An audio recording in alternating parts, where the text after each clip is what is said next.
जय हिंद। नमस्कार दोस्तों, आप सभी का स्वागत है हरियाणा स्मार्ट स्टडी में। आज की इस वीडियो में हम कवर करेंगे मध्यकालीन हरियाणा। हम पढ़ रहे थे हरियाणा का इतिहास और इसके अंदर हमने 10 वीडियो को कवर किया है।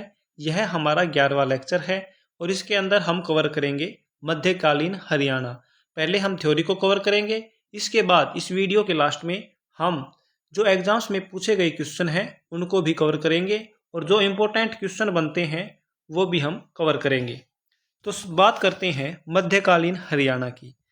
तो यहाँ पे जो महमूद गजनवी के बारे में बात करेंगे। महमूद गजनवी ने उत्तरी भारत पर 1000 से 1026 तक 1026 ईस्वी तक क्या किया था, कई आक्रमण किए थे। 1000 ईस्वी से 1026 ईस्वी तक, ठीक है, ये आपको याद रखना है। महमूद गजनवी ने हरियाणा पर 2 बार आक्रमण किया। कितने बार आक्रमण किया? 2 बार। कब कब? 1009 में और 1014 ईस्वी में ये 2 आक्रमण किए थे।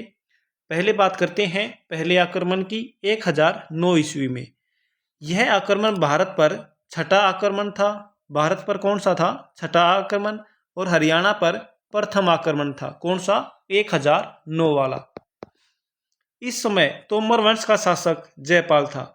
इस समय किसका शासनकाल चल रहा था? तोमर वंश का। और शासक कौन था? जयपाल था। महमूद गजनवी ने नारायणगढ़ से ही अपनी जो सेना है, ये सेना होगी, सेना को वापस मोड़ लिया।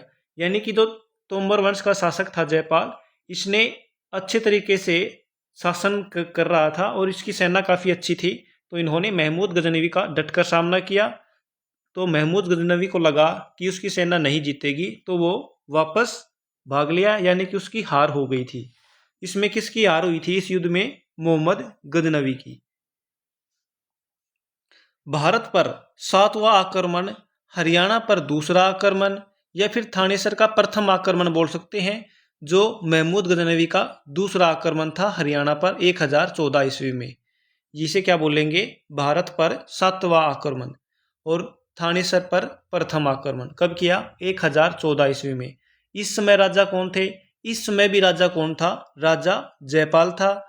और इस युद्ध में राजा जयपाल ने देखा कि जो महमूद गजनवी है वो ज़्यादा ताकतवर लग रहा है, तो उसने उत्तर भारत के हिंदू शासकों से क्या की थी? सहायता की अपील की थी। किंतु किसी भी राजा ने उसकी सहायता नहीं की। और सहायता नहीं की तो इस लड़ाई में किसकी हार होती है? इसमें हार हो जाती है राजा जयपाल की। और विजय कौन होता है? महमूद गजनवी। और जो महमूद गजनवी था, इसको मूर्ति भंजक भी कहा गया है। क्या कहा गया है? मूर्ति भंजक, क्योंकि ये मूर्तियों को तोड़ देता था। और थानेसर के मंदिर, थानेसर का मंदिर कौन सा रहेगा? तो मंदिर रहेगा लक्ष्मी नारायण मंदिर। कौन सा मंदिर रहेगा? लक्ष्मी नारायण मंदिर।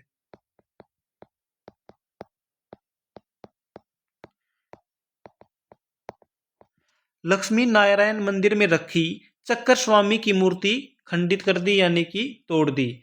स्थानेश्वर महादेव मंदिर को भी नुकसान पहुंचाया। ये दोनों कहाँ पे हैं? ये दोनों कुरुक्षेत्र में है, थानेश्वर में। महमूद गजनवी के साथ आने वाला इतिहासकार कौन था? अल बरूनी था। कौन था? अल बरूनी।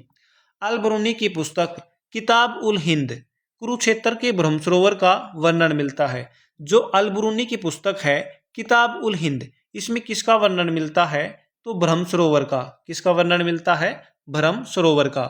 कैथल का वर्णन भी इसके अंदर मिलता है। कैथल का नाम जो किताब उल हिंद बुक है, इसके अंदर क्या बताया गया है? कवितल। क्या बताया गया है? कवितल बताया गया है। महमूद गजनवी की मृत्यु के बाद उसका उत्तराधिकारी कौन बनता है? तो ये बनता है मासूद। और इसका शासनकाल कब से कब तक रहेगा? 1030 से 1041 ईस्वी तक। ये कौन था? महमूद गजनवी का उत्तराधिकारी कौन था? मासूद। मासूद हरियाणा में हांसी के दुर्ग पर कब्जा करना चाहता था। कौन से दुर्ग पर कब्जा करना चाहता था? हांसी के दुर्ग पर। मासूद द्वारा हांसी के किले पर आक्रमण 1037 में किया गया। कब किया आक्रमण? 1037 ईस्वी में। हांसी का शासक कौन था उस समय? तो उस समय शासक था तोमर शासक कुमारपाल देव। कौन था? कुमारपाल देव। हांसी का युद्ध कब होता है? 1037 ईस्वी में।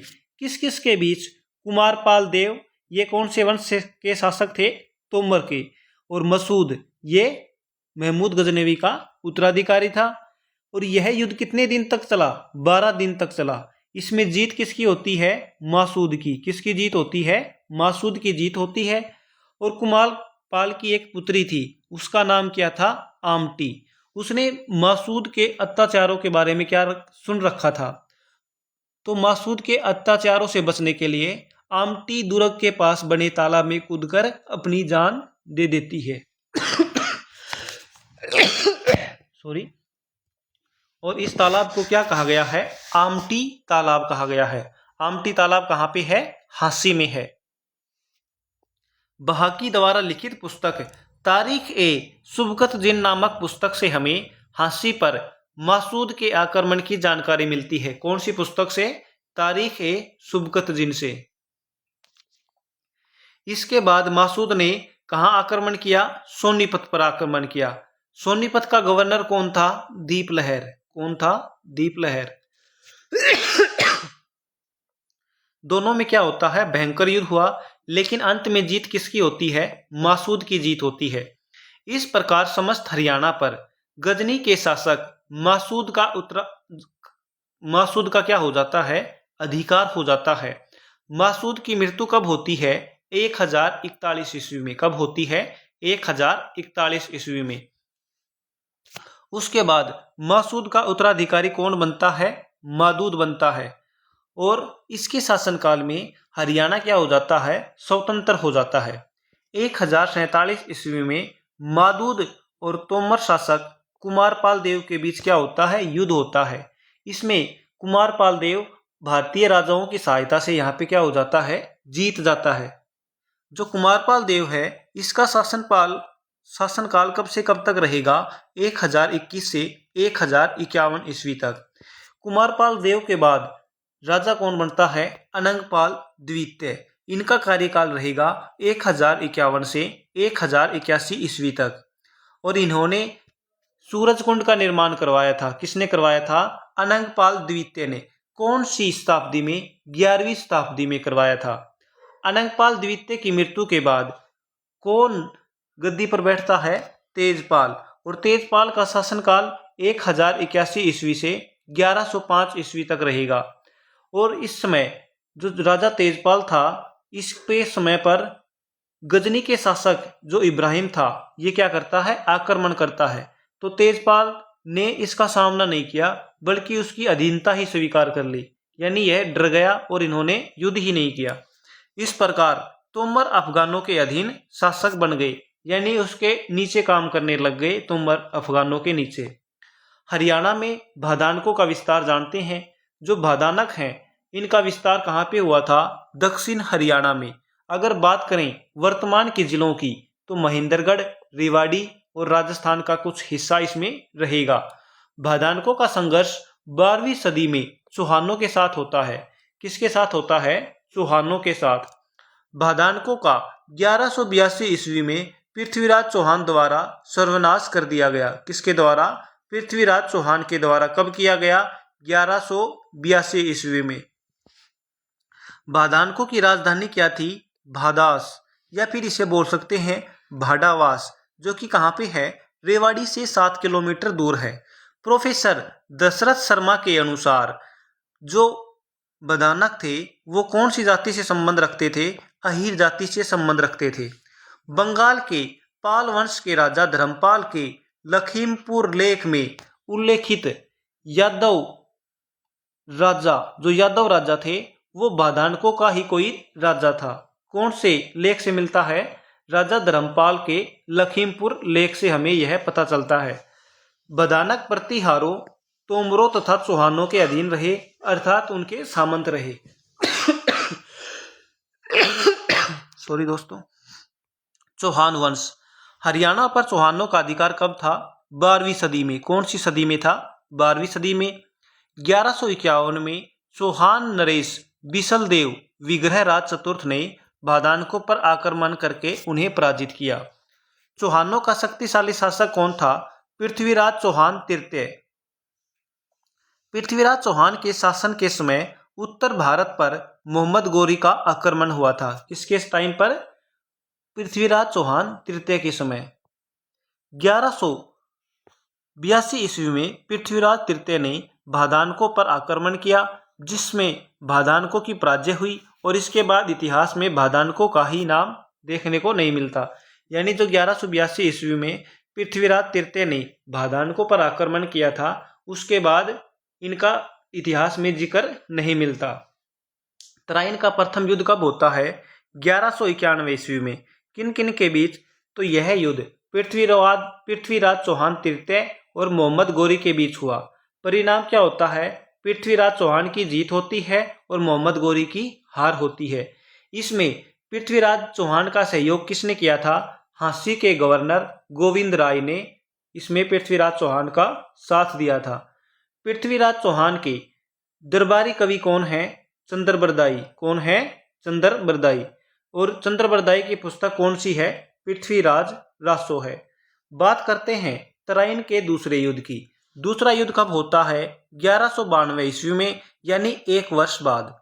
और यह युद्ध भी पृथ्वीराज चौहान और मोहम्मद गोरी के बीच होता है। इस युद्ध में मोहम्मद गोरी की विजय होती है और पृथ्वीराज चौहान की क्या होती है? हार होती है।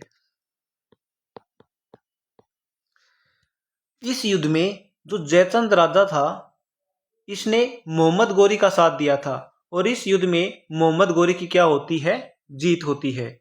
मोहम्मद गोरी के खिलाफ हरियाणा में विद्रोह हुए थे। सबसे पहले बात करते हैं मेवात विद्रोह की। जो मेवात विद्रोह हुआ था, इसका नेतृत्वकर्ता कौन था? अहिरवाल क्षेत्र से हेमराज था। इस विद्रोह को दबाने के लिए सबसे पहले किसको भेजा गया था? शेख मोहम्मद को भेजा गया था, लेकिन इसकी हत्या कर दी जाती है। किसकी? शेख मोहम्मद की हत्या कर देता है कौन? हेमराज।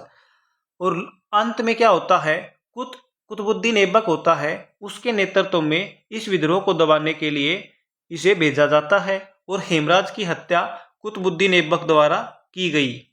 रेवाड़ी का विद्रोह।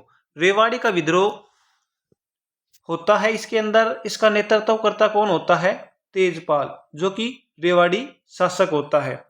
विद्रोह दबाने के लिए गोरी ने इब्राहिम 12 हजारी को भेजा, जो युद्ध में मारे गए। जो मोहम्मद गोरी है, इसने किसको भेजा था? इब्राहिम 12 हजारी को। और इसको मार कौन देता है? तेजपाल, जो रेवाड़ी का शासक है, वो इसको मार देता है। और जो इब्राहिम 12 हजारी है, इसकी मस्जिद कहाँ पे है? रेवाड़ी में है। और इस विद्रोह को दबाने के लिए भी बाद में किसको भेजा जाता है? तो कुतुबुद्दीन ऐबक को भेजा जाता है और कुतुबुद्दीन ऐबक तेजपाल की हत्या कर देता है। जो राजा तेजपाल था, इसकी हत्या कर देता है। बात करते हैं झांसी के विद्रोह की। झांसी का विद्रोह होता है 1193 ईस्वी में। किसके नेतृत्व में? जाटवा राजपूत सरदार के नेतृत्व में मोहम्मद गोरी की सेना के विरुद्ध विद्रोह होता है। और जो यह विद्रोह था, इसको किसके द्वारा दबाया जाता है? तो इसको भी दबाया जाता है कुतुबुद्दीन ऐबक के द्वारा। एकता प्रणाली की बात करते हैं।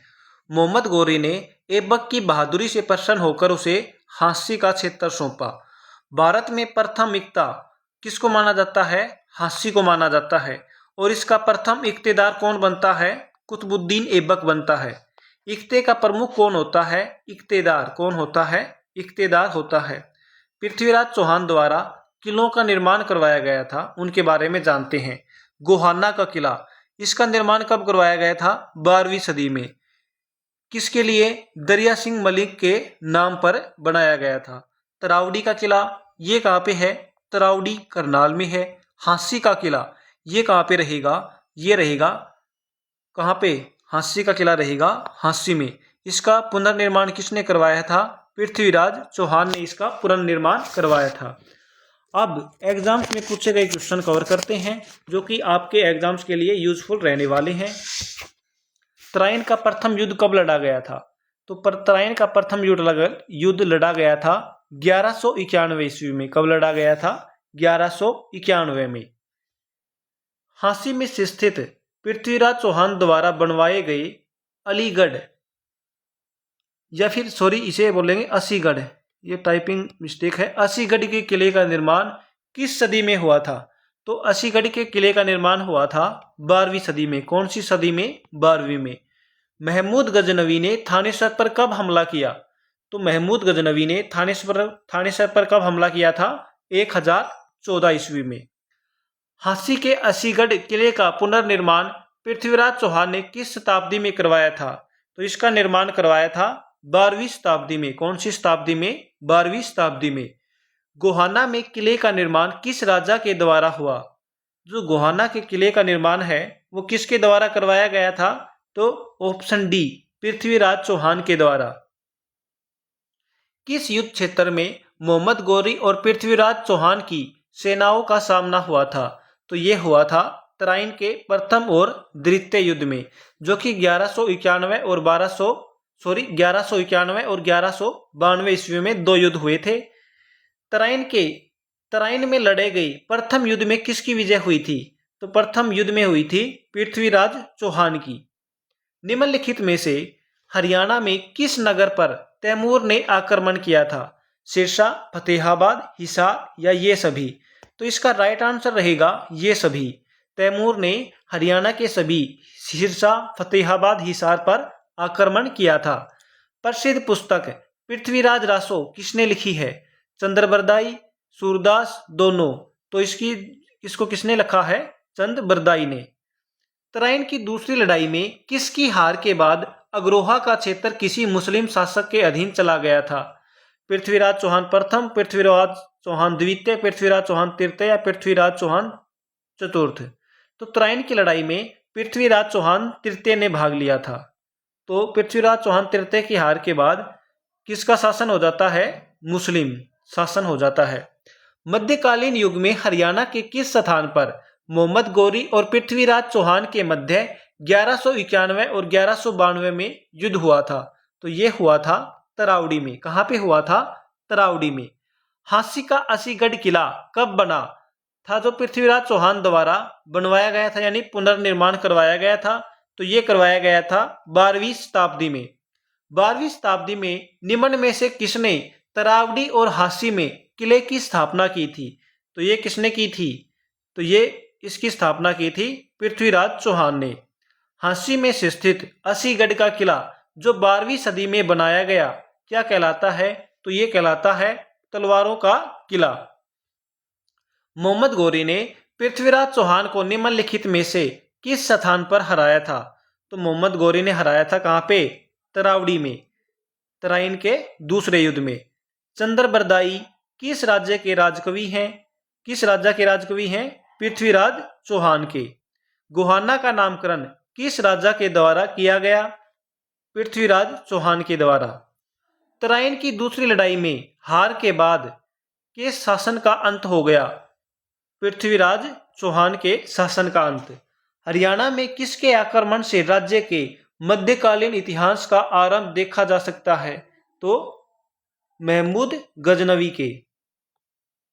महमूद गजनवी ने थानेसर पर कब आक्रमण किया? 1014 ईस्वी में। अफगानी शासक इब्राहिम के आक्रमण के समय हरियाणा क्षेत्र का शासक कौन था? कुमारपाल देव, विग्रहपाल, तेजपाल और अनंगपाल? तो इस समय अफगानी शासक इब्राहिम के आक्रमण के समय हरियाणा क्षेत्र का शासक कौन था? तो इसके यहां पे आपको करना पड़ेगा तेजपाल। कौन था? तेजपाल था। शासक कौन था? तेजपाल था। राज्य में बदानकों का शासन वर्तमान क्षेत्र के अनुसार कहां तक था? गुड़गांव, अलवर, महेंद्रगढ़, ये सभी? तो इसका राइट आंसर रहेगा ये सभी, यानी कि इन सभी तक था। किस वर्ष पृथ्वीराज चौहान तृतीय ने बदानकों पर आक्रमण कर बदानकों की शक्ति समाप्त की थी? तो इन्होंने किया था 1182 ईस्वी में। जब महमूद गजनवी ने हरियाणा पर आक्रमण किया उस समय हरियाणा पर किसका शासन था? तो उस समय किसका शासन था? जयपाल का। किसका शासन था? राजा जयपाल का। 1037 ईस्वी में मसूद ने हरियाणा के किस शहर पर आक्रमण किया था? तो इसका राइट आंसर रहेगा ऑप्शन ए, झांसी पर। किस पे किया था आक्रमण? झांसी पे किया था। किस चौहान शासक ने तोमरों को बुरी तरह हराकर दिल्ली तथा झांसी के दुर्गों पर कब्जा किया था? तो किसने किया था? तो इसका राइट आंसर रहेगा विग्रहराज ने। किसने तोमरों को बुरी तरह हराया था? विग्रहराज ने। नेक्स्ट क्वेश्चन रहेगा, मसूद के आक्रमण के समय किस तोमर शासन का शासन था? तो मसूद के आक्रमण के समय कौन शासक थे? कुमारपाल। कौन थे? कुमारपाल थे। 1080 ईस्वी के बाद गजनी के शासक इब्राहिम ने जब हरियाणा पर आक्रमण किया तो किस तोमर शासक ने बिना लड़े ही उसकी अधीनता क्या कर ली थी? स्वीकार कर ली थी। तो ये किसने की थी? तेजपाल ने। किसने? राजा तेजपाल ने। हरियाणा पर प्रथम आक्रमणकारी तुर्क कौन थे? ये कौन थे? तो ये थे महमूद गजनवी। कौन थे? महमूद गजनवी। अफगानों ने भारत पर आक्रमण किया था, इसका मुख्य कारण क्या था? हरियाणा की उपजाऊ भूमि उत्तरी भारत का खालिस्तान द्वार थी, यानी कि प्रवेश द्वार थी। हरियाणा पर अपने आक्रमण में मसूद के सामने आने वाली अवरोधों ने अपनी प्रसिद्ध पुस्तक इन घटनाओं की चर्चा की है। ये क्वेश्चन मिसप्रिंट है। हरियाणा का कौन सा क्षेत्र पूर्व मध्यकाल में बदानकों के प्रभाव क्षेत्र के अंतर्गत आता था? कौन सा क्षेत्र आता था? रेवाड़ी। कौन सा आएगा? बदानकों के अंतर्गत रेवाड़ी। निम्न में से कौन सी पुस्तक हरियाणा पर महमूद गजनवी के आक्रमणों की जानकारी देती है? कौन सी पुस्तक देती है जानकारी? तो यह पुस्तक देती है तहकीकात ए हिंद और तारीख ए सुबकतगीन। तो इसका राइट आंसर रहेगा ऑप्शन डी, ए और